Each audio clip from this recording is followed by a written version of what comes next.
Hi, my name is Karen Graham. I'm a reference associate at the Jefferson County Library in Barnhart, Missouri. Welcome to my LibGuide on granulomatosis with polyangiitis, also known as Wegener's disease. When you first visit my LibGuide, you will see an introduction to the disease. You will find definitions from a medical dictionary as well as from a medical encyclopedia.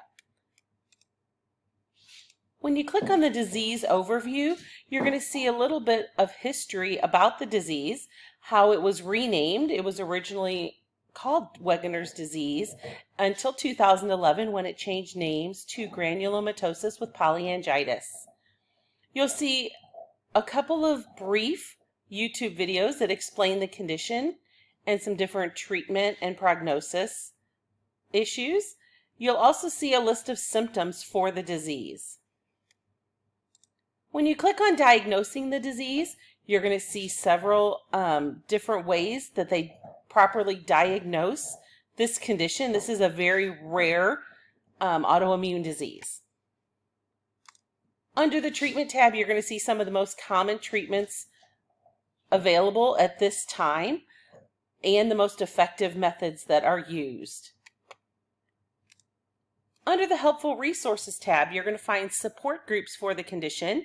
You're going to find some databases to obtain more information. You're going to see the CDC's definition of granulomatosis. You'll find a few books on the condition itself, as well as the physician's desk reference, so that you are able to look up some of the drugs that they will use to treat the condition and see their side effects.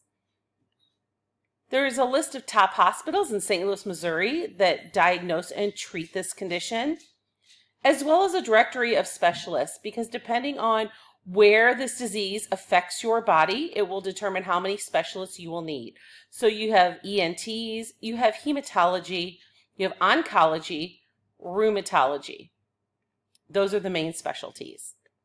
Thank you so much, and I hope you enjoy my LibGuide.